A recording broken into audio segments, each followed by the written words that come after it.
Good afternoon, everybody. My name is Andrej Filip. I'm from Czech Republic, from Prague, and I would like to talk about the special security project which is started in the Czech Republic. Before I start, a little bit about my company. CZNIC, which is the company name, is domain name registry in .cz. We are middle-sized registry with about 1.2 million domains. And the special feature of the registry is that about 38% of them is signed by NANOG, so the security is issue we really address very often. But more than registry, we have more people involved in R&D, in the research and development group called CZNIC Labs, and we do various projects, various open source projects.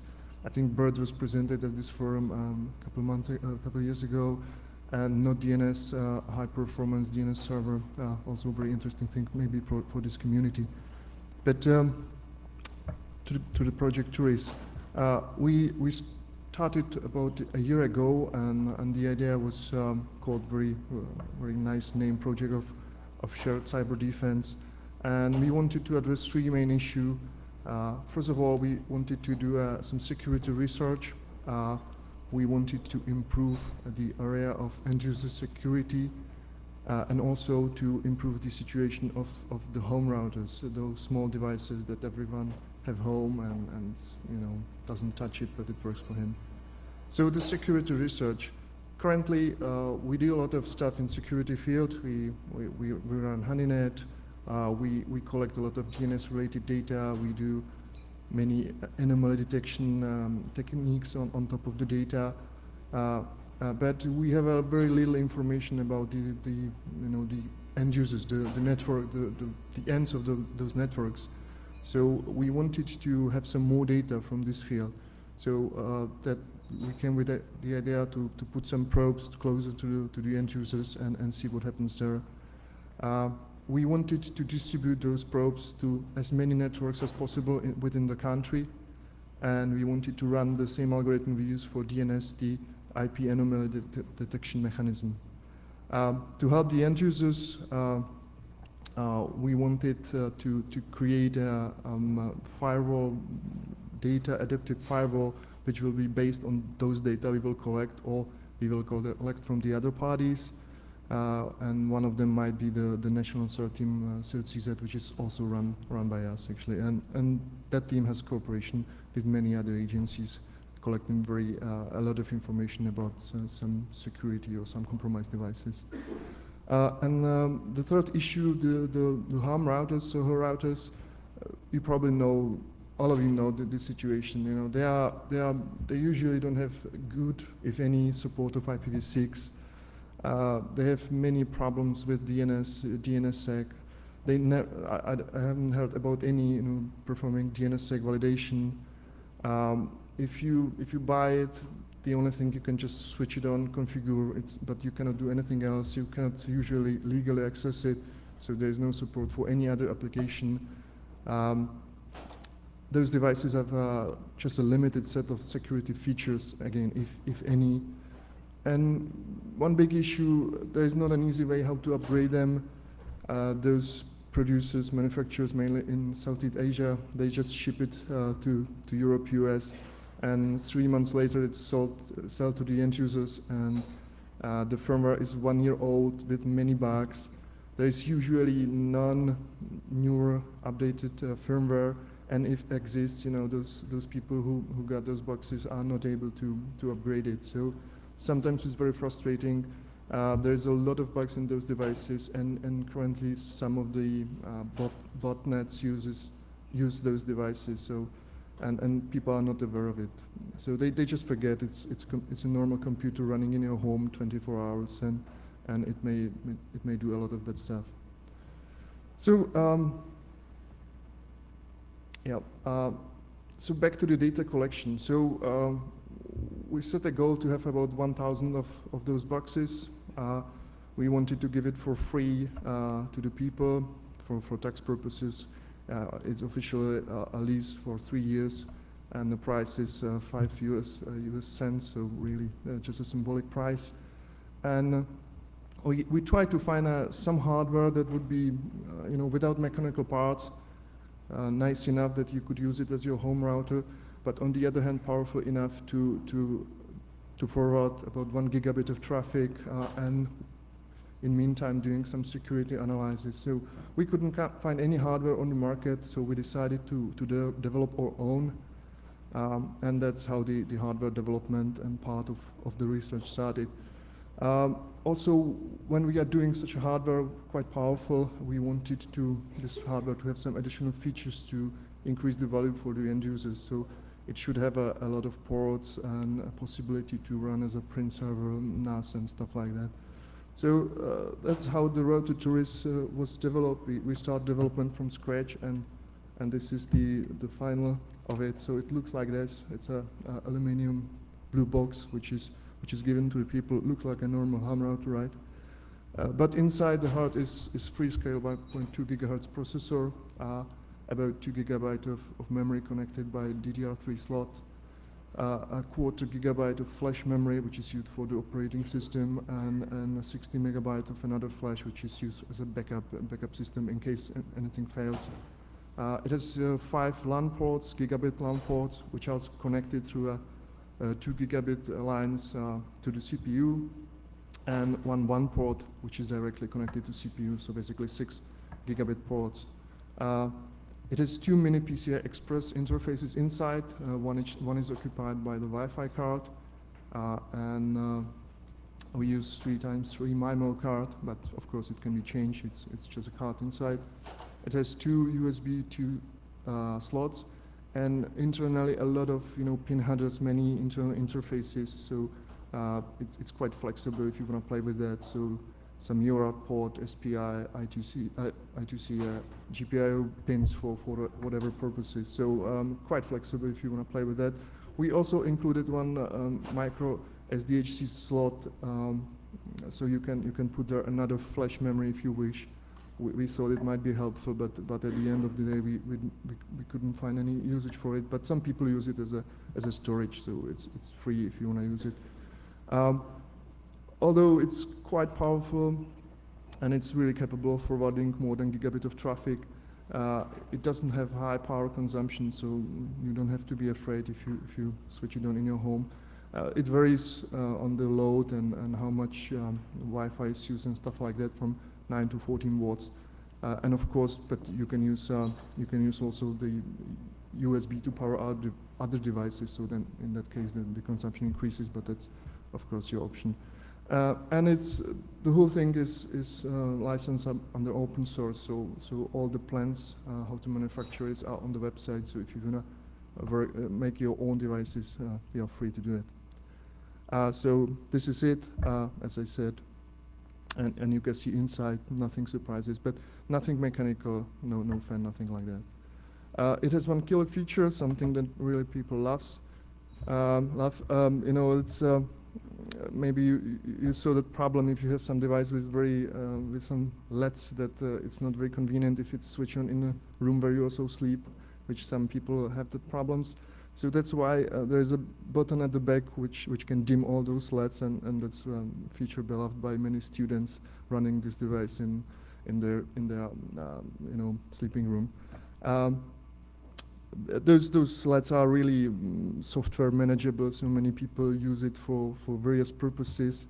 I don't know if you remember the David Hasselhoff movie series with Knight Rider smart car. So many people use the same feature, flashing from left to right and back with the Turris lights as well. So people really like to play with that. So a little bit about software. It's Linux-based distribution, OpenWRT. That's not developed from scratch. We use a lot of good stuff that was done there. However, we added some other features. We added our own configuration wizard, because OpenWRT is perfect for geeks, but if you distribute those routers to normal people that are not aware of network, you have to make something very simple for them. So we developed our own configuration wizard, and also added a netconf layer to Turris. So this wizard uses that layer, but also this layer can be done by some other applications, of course. So that's the way how many Turrises can be configured automatically using netconf interface. Something that's very important for us, it's able to be automatically updated. So if there is some security problems, all the Turris are updated. But in case there is that the update requires reboot, you can, for example, set up the Turris. For example, if there is a need for reboot, please inform me by email. And if I do not react in 7 days, reboot it in 3 a.m. For example, this is the way how the people set it up. So the reboots doesn't break any operations that you need in your home. It communicates with the central server. There's a crypto chip with some key material. So that's the way how it submits the data to us. There is one process that collects the data. That's the only mandatory process if you join this project. Otherwise, device is open. You can access it and modify however you want. And we have also an Android application that can manage this device. So if you don't have to log into a computer to look what's going on in this device. This is just how the results look like. This is an example of Wi-Fi setup. As you can see, you can use your QR code just to configure your phone or tablet or whatever. A little bit about the data collection. The central part it's a daemon called microcollect or ucollect if you wish. It's a pluggable system for data analysis. It's something like pickup module or something like that. It's the heart of the active security monitoring system. We also collect all the firewall logs, so if any unsuccessful attempts to connect to the router, we look at the router logs, so upgrade status, some software problems. We also collect some other data like temperature, load, memory, and flash utilization. This is our first hardware attempt, so we wanted to be sure that those devices are okay, that they are not too hot, and so on. So we collect all those data. And they are sent to the central server using the crypto chip, as I mentioned. So the microcollect has currently about 6 modules. First is called count. It's not for us. It's mainly for the end user. It counts how many packets and which protocol family and which kind were forwarded through the device. And this is displayed on the end user portal. Another the important one is buckets. That's the module that does the IP anomaly detection. So basically, the device looks at the normal data traffic flow, and if there is something suspicious, it's make just an imprint of this traffic, and it's send it to us. It's just a hash imprint of it. And if we collect more such hashes, we know there is something suspicious, and we ask the devices to identify a little bit more what the traffic was about. So that's the way how we do the anomaly detection analysis. There is also something, again, as a service for the end users, passive network speed monitor, bandwidth, so you can see how much you pay your ISP and how much actually you get. There is also a NetFlow-like data collector, which is used specifically for some suspicious IP addresses. We know that they are center of some botnets or something like that. So this NetFlow is used specifically for data we know that are probably suspicious. Another module is called, I don't know why, but it's called Sniff. It's a module that monitors or that pings to some high-profile sites, so we know how the reachability of the network is performing. And also it does DNS resolution and also looks at the SSL certificates of those sites, so we know there is no man-in-the-middle attack and stuff like that. It's just to be sure that there is nothing wrong between us and the Turris. And also it may do some sort of net neutrality measuring.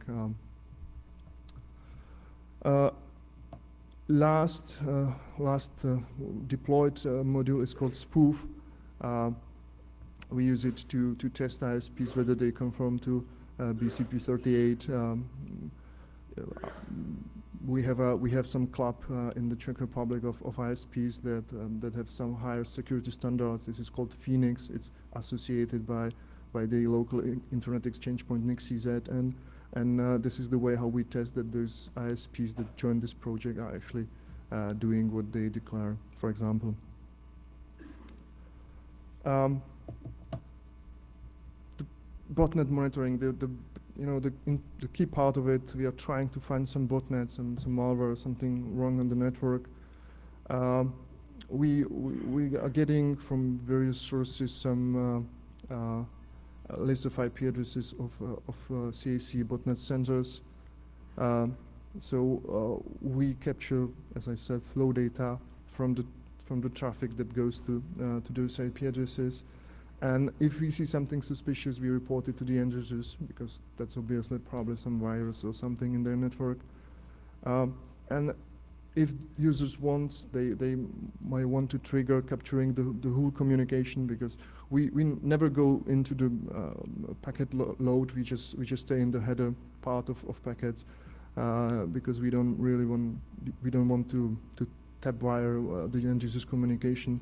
But if the user triggers, we can go deeper and look at the communication and use it for some research purposes.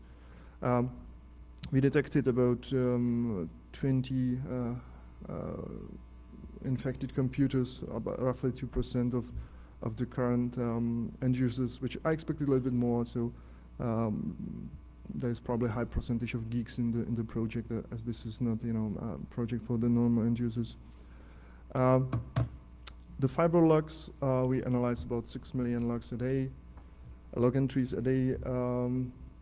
We try to find the most offensive attackers, which is like the number of clients that were attacked, or number of ports and stuff like that. We also include some data from the honeynet, and from those data we collect we make the gray list, which is again used for the net flow analysis later on. So if we see some strong attacker, we create a gray list, inform the Turris to send us the flow data, and we can explore a little bit more what's this attack about. Which helped us to find some misconfigured devices, like some people, as Turris is open, they can play with it. So either Turris or some device behind them was open to DNS reflection attacks. We found some Samba, suspicious Samba communication from the end user's network to some Chinese side, so it was probably some attack. So again, trying to help the end users to fix the problems in their local networks. And one more thing we are working on is we are trying to find patterns of similar attack behaviors. So if some IP addresses, attacks many devices, and some other does the same with the same pattern, that's probably either the same virus or the same group of devices trying to attack something. So we use some techniques used for text mining to find some similar things in those behaviors, and again we collect some lists of IP addresses that probably are affected by the same virus, or we, for example, find a network which does the same kind of attack. So it's probably not a virus, but probably somebody using some farm of servers to attacking the internet. And again, we cooperate with the National Cybersecurity Team, CZ, which is again part of our company. So we are getting data from them, and those data comes from other security teams, or some big companies that are providing those data, and we also use those data for some firewall use on the Turris. So the Turris can block some certain iframes or certain web pages that are infected and stuff like that. Many of sites were blocked already, and we also provide some data in case of some interesting attack. I don't know if you are familiar with the Synology problem, but when this problem appeared, we provided some data to Synology to help to understand what was going on. It's in progress. We are working on a module that would help the people understand what are the devices in his local area doing, accounting data and providing list of what devices they communicate with and stuff like that. That's not something that would be collected by us. That's just a service for the end users. There were several TVs that, smart TVs that are communicating with the manufacturers and sending strange data. So we would like to warn the end users that this is happening. And also, we analyzed the unsuccessful TCP connections from LAN to the internet. If there's too many unsuccessful TCP connection from your home network to the outside, that means that you are either infected and your computer is trying to attack the internet or some sites on the internet, or the virus is trying to contact some short-lived IP addresses for command and conquer centers. So again, some sign that something is wrong in your network and must be fixed. And we started some cooperation with antivirus manufacturers. End user sees much more than if he's using the normal ham router, because we have the whole website portal which shows a lot of data that we collect from the router. So we can easily, look what data we collect, how many packets are sent in certain time period, which protocol, stuff like that.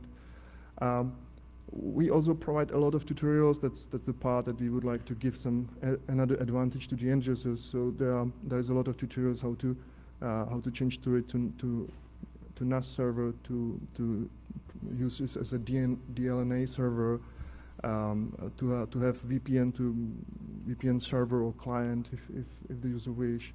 It has more connection to the internet, 3G backup, and stuff like that. Many people start to provide tutorials as well. There are some crazy people that use Turris, for example, as a sound server for his bathroom and stuff like that.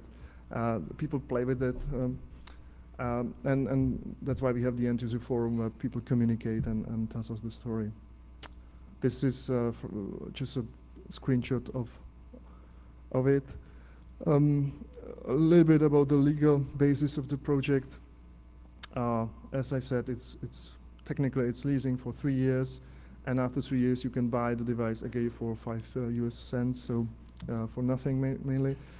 We have several conditions in the agreement. One is that it has to be your main router to the internet, because otherwise we wouldn't collect the most interesting data, and people shouldn't switch it off, at least not very often. On the other hand, and of course the data collection process cannot be killed. But on the other hand, we provide open access, so you can SSH to the device, completely change it, the configuration, play with it.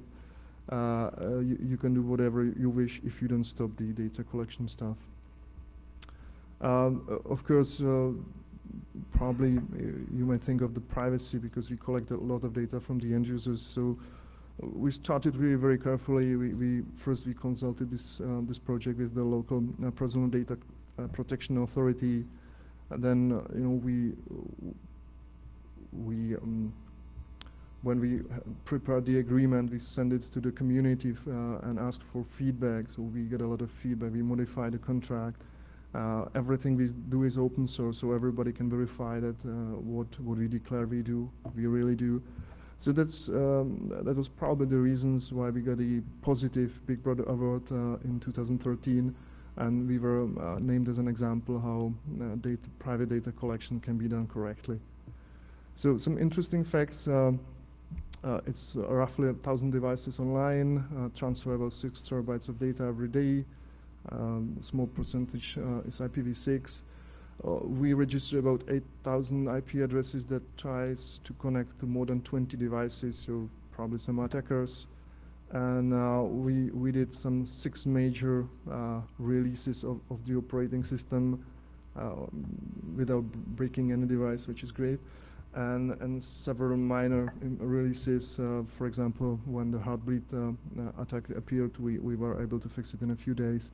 The same for the shell shock and stuff like that. So we are really trying to be quick in those releases. We have some early stage cooperation with various parties. First of them is Comcast, who provided some financial support for this program. Thank you very much, Comcast, for that.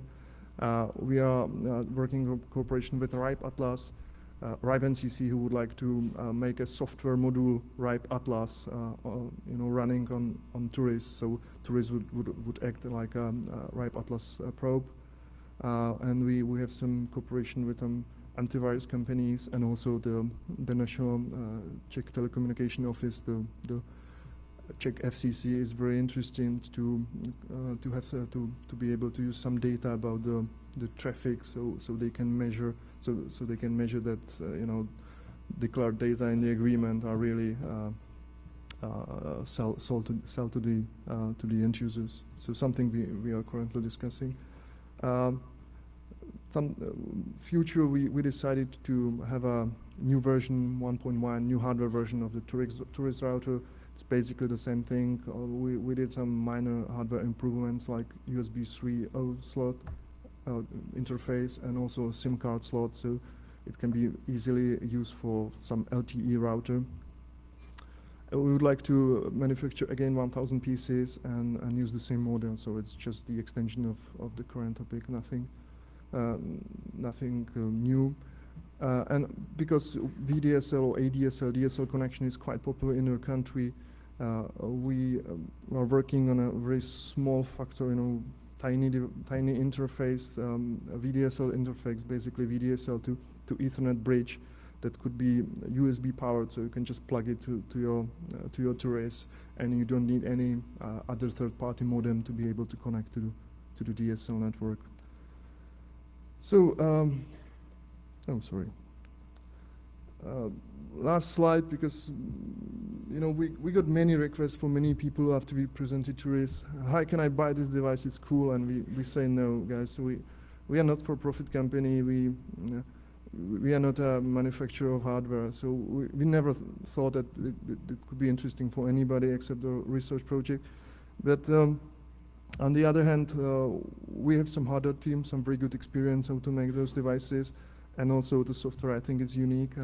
So we decided to make a new project for next year. So it's a future project, not ready yet, but we would like to make another version of Turris, which is going to be called Turris Lite, and it should be some educational board, something like Raspberry Pi, but in networking world, with a lot of Ethernet interfaces and other interfaces, and lacking, for example, HDMI interface. But something that can be used by network people for playing, working, whatever. It should be a little bit less powerful than the original Turris, but still able to forward 1 gigabit of traffic. We would like to use some Kickstart model of crowd sourcing to finance this project. So the whole target is to make boards in priced roughly $100, and we don't expect to get money for the development. We just need to cover the variable costs, so which means mainly really the manufacture of the board. It's a not-for-profit project. It's not something for sale. We don't expect any profits from that. But that's to address people that came to us and said, please make hundreds of boxes to me. I'm happy to pay. And we say, well, we cannot give it to you because we need this for this project. And honestly, the price of this box is quite high. It's 1,000 pieces manufactured in European Union, so it doesn't make sense for commercial market. But this Turris Lite would be in larger volume, and maybe it would find some people to play with. We'll see. So I think I made my presentation in time. Thank you very much. If you are interested in Turris Lite, there is a webpage lite.turris.cz. Please go there and pre-register. If we will not spam you, don't be afraid. We will just send you information once the project is ready. Thank you very much.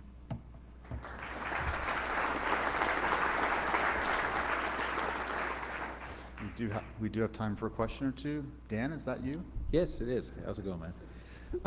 Dan McGrayan, Hopkins Applied Physics Lab. So did you think about using Raspberry Pi type standard off-the-shelf devices to begin with? Or were they too low power or didn't have gigabit wired or those kind of things? I mean, I guess I was trying to figure out why you went the custom route. I'm sorry, I couldn't... Why you built custom hardware as opposed to basing it on something like Raspberry Pi? Oh yeah, have you seen Raspberry Pi? It's a very good device, I like it, but the problem is the networking part is very poor, you know, it's USB connected Ethernet port, so it's nothing you can use seriously if you want to make a network device. So that's why we decided to make something different. Raspberry Pi is excellent if you want to do your home DVD player or MP3 player or something like that. It's very strong in multimedia, but it has very poor features or ability in the networking world. So Well, that's there's why. better ones out these days that have gigabit connectivity and all that, but they are pretty recent. I'm sorry. What's the question? I'm sorry. Yeah.